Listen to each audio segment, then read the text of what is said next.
Eloise, thanks for joining us. Really appreciate it. Thanks for the time as well. Now you're in support of Rebecca Ferguson at York Barbican. Is this the first time you've played something so big, or have you played even bigger? Oh, it's a good question. I did Anastasia last summer, name drop, but I did. Clunk. Clunk.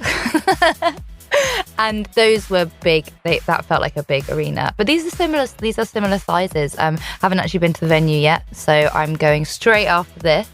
So we will see the size difference, but I'm very, very excited to perform at the Barbican. It's a lovely venue. It really is a fantastic venue. It's multifaceted as well, because you can have darts there, you can have snooker there, and you can have expert singers like yourself there. Well, what more could you want? Yeah, sweet talker, Anna. So tell us about Eloise Viola. What do you do, where you come from, and how did you start off in the whole genre? Oh, how long have you got? Just a bit. Okay. Cut it down about that much. All right, I'll go as quick as I can. So I'm from Sussex, near Brighton, but I live in South London. And I basically have been singing since I was about a teenager. The 21 Adele album came out, and I loved it so much that I taught myself to play the piano. And then from there, that's where the kind of songwriting came. And when I was 21, kind of throughout my teenage life and at uni, I had quite a lot of difficulties with body image, obsessive calorie counting, kind of around food, and, kind of that I think is where really the body positivity movement really started to take hold on social media. And I was singing songs about feminist issues, but I wasn't really talking about this journey that I was going on, which to me now, looking back, I'm like, why did I not make the connection sooner? But I suddenly was like, why am I not singing songs about this? This is an amazing journey I'm going on. I'm learning so much. I'll speak to anyone who will listen about it. Why am I not writing songs about it? And then that's where it kind of came. So I started writing songs about what I was going through and how I was feeling about, all of these facets of it. So not just about body image, but about confidence, about going through a tough time, about resilience, about empowering yourself. And I've been writing songs about that for a couple of years now. And I've just released my first album, which is called Glass House. Excellent, which we've got, and we're going to be playing Glass House for you very soon indeed. And you're also going to be singing a song for us as well. So what song are you going to be singing? I'm going to sing a song called 999. And that song, I wrote that because I had finished pretty much writing the album. I didn't actually set out and plan to write an album. It just kind of came together. And I really wanted it to tell this story of about my 20s really, and about picking yourself up out of your lowest times. And I think sometimes for that can be heartbreak. And so I feel like I had all of these songs that were telling the empowering part and how I did it. But in order to kind of give the rest of the songs context, I needed that low point. And I don't know if you've ever been heartbroken. Mm-hmm. Many times. Many As times. You can probably tell. But that song is about that, and it's a really dramatic song. It's about a car crash. It's about being on the side of the road. But when I went into the studio to write it, it was kind of about. I just said I wanted to write about that really raw feeling, like your chest is cracked open. You've got this heartbreak. Your heart is out for everybody to see, and that kind of, hopefully that song gave context to the rest of the album that kind of explained it. But I needed to have that low point, and that's what 999 is about. So this is how it feels, caught in a car crash. I'm black and blue, but there ain't no bruises, no.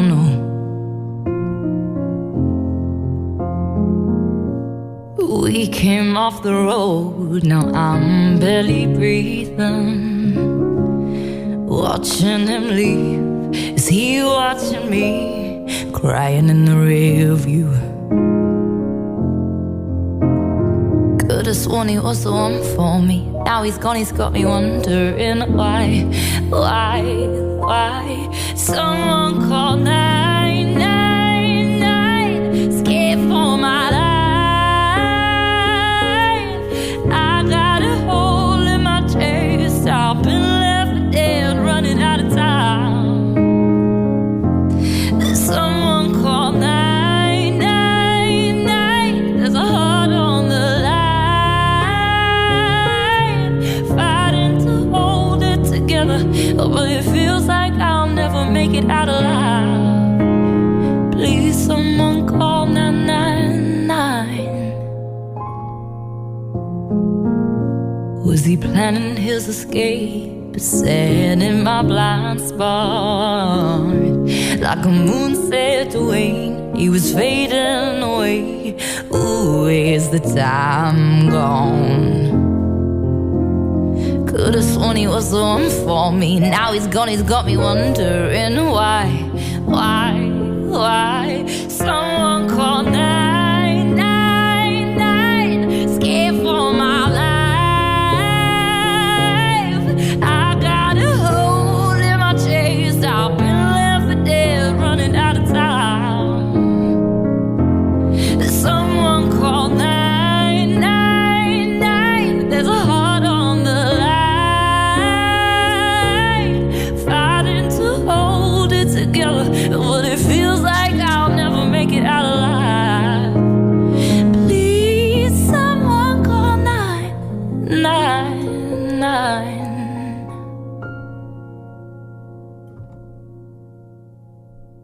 How were you discovered with your singing talents? Do you do busking? Do you do street entertaining? Or have you ever ventured into that? Or do you just put it out online? How did you get to where you are?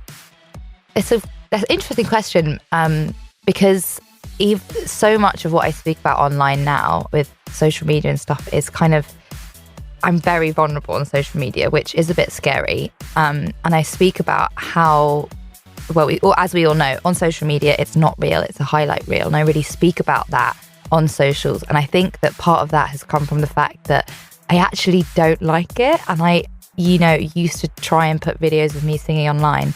I just hated it. I just hated the scrutiny of it. I hated wondering what people would think. And so even though I did use the internet immediately, I think that one of the reasons why I've talked about how much has an effect on people is because it has a huge effect on me with my career.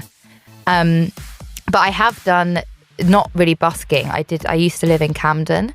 And so I used to play, we were literally just talking about it last night and the memories and being like, thank God I'm not doing that anymore. It was so cold and I would be playing outside on the keyboard in January, that I'm like fingerless gloves because it was so cold. I would earn like £5 an hour and everyone just always would be like, can you play Amy Winehouse? Can you play Amy Winehouse? And we're like, yes, I'll play it again. The good news is I got really good at playing Amy Winehouse. But that was the only way I could make enough money. And I am really glad I did it. Also really glad it's over.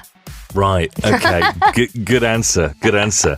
Why do you think it was really hard for you to put your stuff online? Because I know you said you're very conscious about how you look, how you felt at that time as well. Why do you think there is that scrutiny out there at the moment?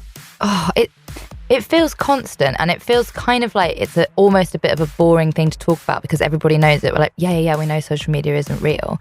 But even with the fact that I talk about it in my songs and I talk about it on social media, and I still think it has a huge effect. Like I still feel that it affects me, even though I'm so aware of it. And I think if it happens to me as somebody who talks about it and really has tried to find tools to make sure that it doesn't affect me, it must affect, it can't just be me. And I know it's not just me.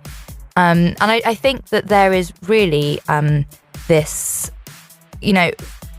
anybody can comment on it and anybody can say anything. And I think the things that you're already self-conscious about, I think you then project that and you're really worried that that's going to be what's on socials. And I really had to learn to turn that voice off and just be like, put out the best piece of content you can put out. You just don't know how people are going to take it. And I think that's where the fear comes from and why it is quite a scary thing to put out, put out what you think about things. I think putting out what I think about things is one thing, but putting out songs I've written is even scarier. And then there's the way you look and then the way you filmed and what you're wearing. And it's a lot. But I am learning to work with it and kind of, I guess, turn that doubt off. How are people accepting you on the tour at the moment with the support? Are you being well received?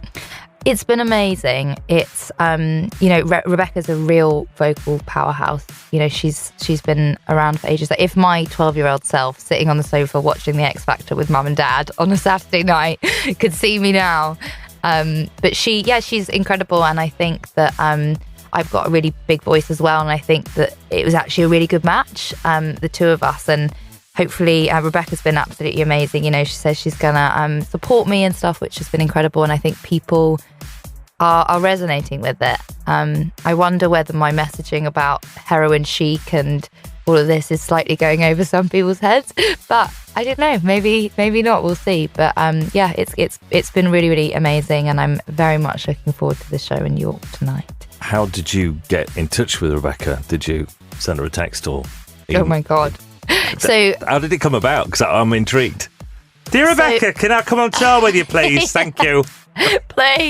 Please take me with you. I can't remember. I think we were in touch with her live agent and I think the tour came up, and we were like, that would be amazing if we can get it. And with this industry, especially being an independent artist, I don't get excited about things until the pen is on the paper, or even I'm on the stage sound checking. Do you know what I mean? So we were kind of cautiously optimistic, as they say. And then it was like, yeah, it's happening. Oh my God. So, it has been a very exciting journey, and I'm not even halfway through yet. So it's going to be, it's been really incredible, and hopefully it's just an amazing experience. And to travel kind of the UK, I feel very lucky to be able to do it. You're a very, very intellectual person. I think that's evident. It's coming through. You've got the album, which is sounding amazing. All the tracks that are coming from it are great. They really are. What's next? Do you see yourself continuing doing this? Obviously, being the headliner then instead. Yeah, that would be great. As the groupie. Yeah. or doing something different. People keep asking me what's next. I've just released an album. What do you want? We're interested. We just want to know what's next. It's just a question. I know. What more do you want from me? What is next is hopefully more of the same. I think really, really pushing this album this year is going to be great. I'm kind of fortunate. Initially, I saw being an independent artist as, compared to a signed artist, kind of something that was holding me back. But now I actually really see it as this positive thing. And being an independent artist means that this album has come out. I don't have to worry about it charting. I don't have to worry about being dropped. I know that I can keep going. And actually, that is an amazing thing. And so we're kind of using this album, hopefully, for people to really understand me, my music, the messaging. And I feel like this album really represents me as a person and what I've gone through, and hopefully my music and the brand. So I think that we're using this album as a springboard. And then hopefully all the opportunities will come my way, and I'll be headlining in a couple of months. See you there. That's a great goal. Great goal. Eloise Viola, thank you so much, Dee, for coming in today and chatting to us and singing your songs and just making us all very, very happy. Great. Thank you so much for having me.